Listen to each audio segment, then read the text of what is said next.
자, 이재명 대표의 체포 동의안에 대해서 맞대응 차원에서 현재 민주당은 김건희 여사 주가 조작 연루 의혹, 김건희 특검에 활용을 집중하고 있습니다.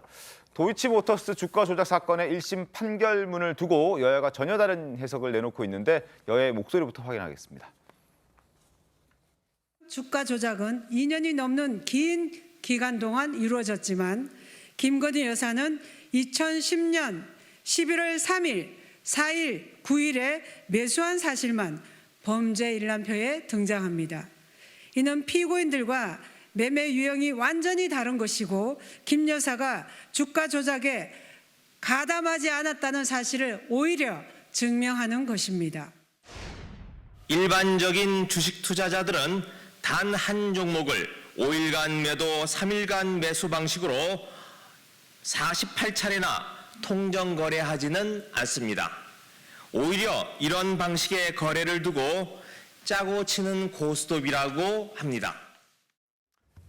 판결문 내용을 간략하게 소개를 좀 해드리겠습니다. 판결문 1단계, 일단 2009년 12월부터 2012년까지 한 3년에 걸쳐서 주가 조작이 이루어졌다라고 지금 보고 있는데 그중에서 1단계는 일단 공소시효가 완성됐습니다. 여기에 대해서 뭐 더 따질 필요가 없는 상황이고 2단계 부분에서 이제 주포가 변경되는 이 2단계 2010년 10월 21일부터 뭐 문제가 좀 되고 논란이 좀 있는 것 같은데요.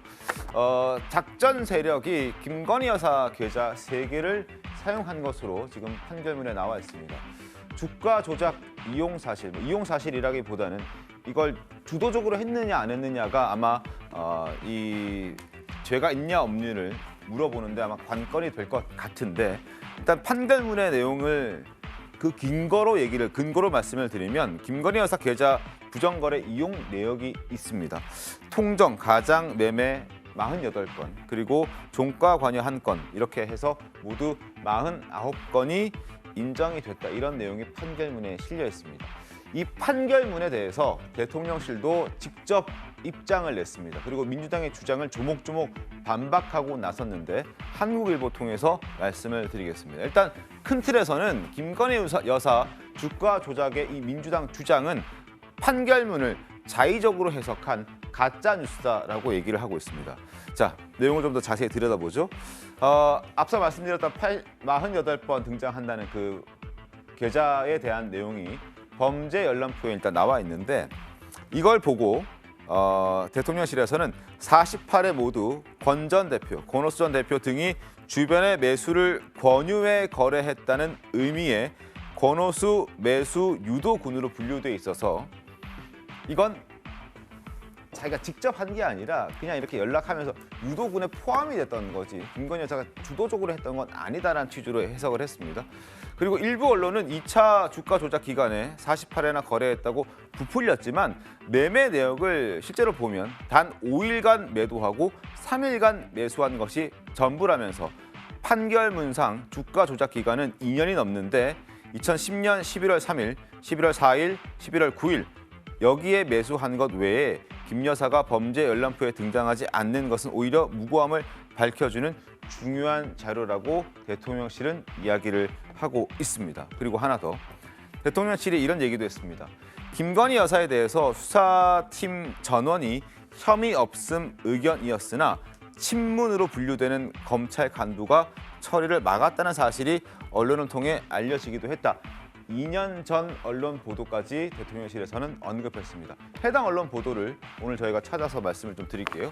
2021년 12월 19일 수요일 날 조선일보 1면에 실렸던 내용인데 제목은 김건희 수사 가이드라인 준 박범계라는 당시 법무부 장관의 이름이 거론되고 있습니다.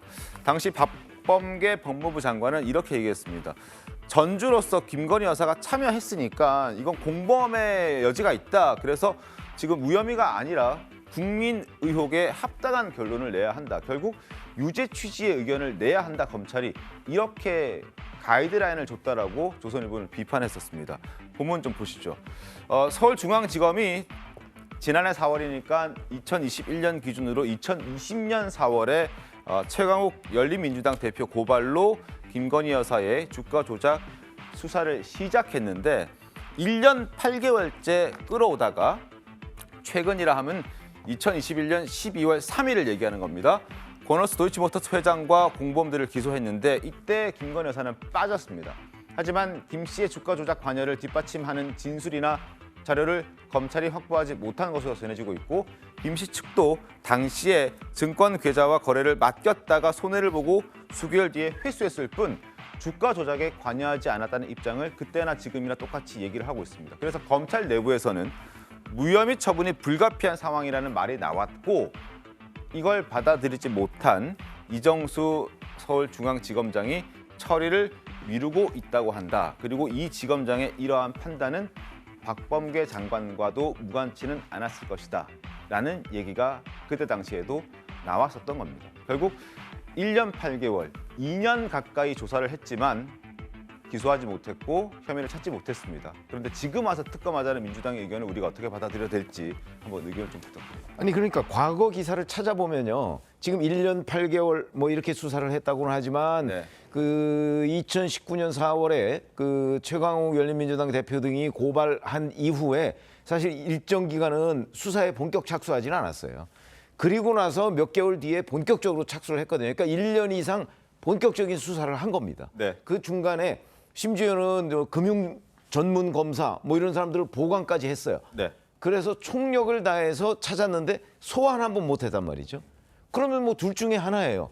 혐의가 없거나 아니면 그 검사들이 무능했거나 둘 중에 하나 아니겠습니까? 근데 그 이름까지 나와요. 그 전문 검사, 네. 금융 관련 전문 검사, 뭐 전문성이 있는 검사 2명을 투입하거든요.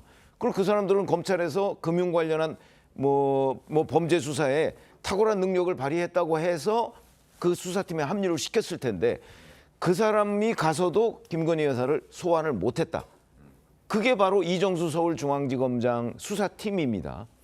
그렇다면 뭐 진실은 뭔지 모르겠지만 그렇다면 여하튼 혐의가 없다고 봐야 되는 게 맞는 거 아닌가요? 전 그래서 이런 류의 기사가 심지어는 저 2021년 12월 3일에 이제 중간 수사 결과를 검찰이 발표하는데 그때 뭐 한겨레 신문이나 경향신문을 봐도 논조가 똑같습니다. 그러니까 김건희 여사는 91명의 투자자 중에 한 명으로 본 것으로 보인다. 이런 얘기거든요. 그렇게 되면 소환 조사조차 못했잖아요. 네. 저는 뭐 거기에서 이미 상황은 끝난 것이라고 봅니다. 그러니까 지금 민주당이 자꾸 주장을 하려면 그때 그 검사들한테 물어보면 되죠. 왜 소환조차 못했는지. 그러니까 상식적으로 이제 생각을 해보시죠. 검찰의 칼이 왜 이 2021년에는 무뎠을까요? 그거는 옛날 뭐 평가할 문제는 아닌 것 같아요. 지금 김건희 여사에 대한 어떤 주가 조작 부분에 대해서는요. 최근에 판결문에 나온 겁니다. 그러니까 대한민국 법무부 장관이 한동훈 장관이 좋아하는 팩트와 증거 이런 정황들이 나와 있는데 검찰이 여기에 대해서 수사를 하지 않습니다. 아까도 그랬지만 지금 그 재판에서 김건희 여사가 어떤 통정거래 부분들이 명백히 나왔다고 해서 그게 범죄가 있다고 확정할 수는 없어요. 하지만 주도적으로 했느냐 안 했느냐를 밝히려면 검찰이 뭘 해야 됩니까? 수사해야죠. 소환해야죠. 압수수색해야죠. 그런데 왜 권력자의 배우자라고 해서 이거를 예전에 탈탈 털었으니까 지금 면제보다 저는 이건 아닌 것 같아요. 검찰이 정말 주가 조작 혐의에 대해서 김건희 여사에 대해서 소환 한번 했습니까? 수사 착수하려는 의지 있습니까? 심지어 다른 사람, 일반인이 아니라 다른 뭐 사람들에 대해서 압수수색을 수십 차례 했는데 안 했잖아요. 국민들의 대다수도요. 여기에 대해서는요. 불공정하다고 생각합니다.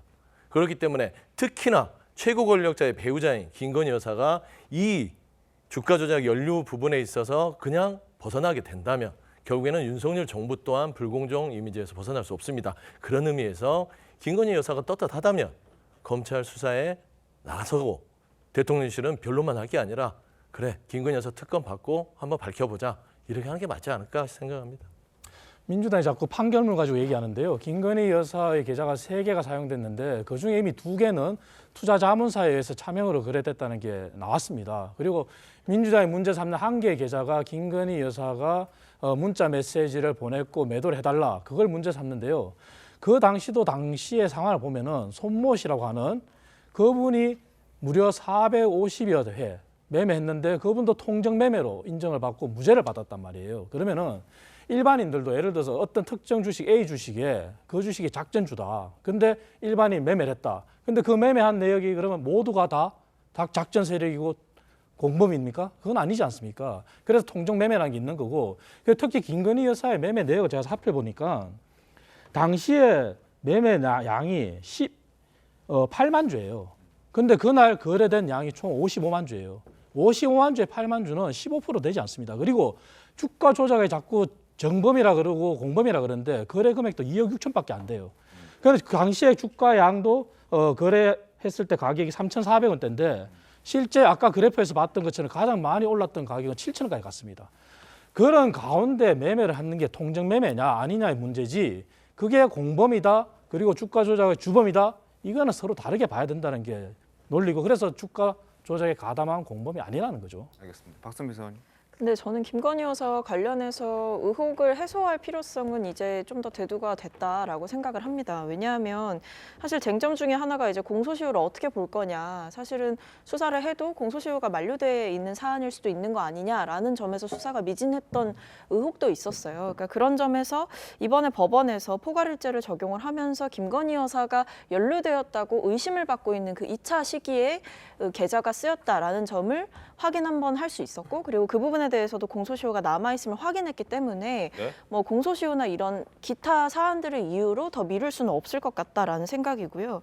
그다음에 판결문에 적시된 것 중에 하나는 1차 작전과 2차 작전 두 가지 다 사용된 연속적으로 사용된 계좌는 사실 김건희 여사가 이제 윤석열 대통령의 장모, 그러니까 김건희 여사의 어머니의 계좌가 둘 다 연속적으로 사용된 계좌였다라는 점을 유일했다라는 점을 적시를 해준 바가 있습니다. 유일했다라기보다는 두 개 정도였다 이렇게 표현이 네네. 뭐 일단 아무튼 근데 연속적으로 1차 작전과 2차 작전 둘 다 왜냐하면 이제 주가 조작 그 선수가 중간에 바뀌었기 때문에 근데 시기가 바뀌면서 작전 세력이 바뀌었는데 그때에도 똑같이 이제 쓰였다라는 점에 저는 좀 주목을 해봐야 된다라고 생각을 했고요.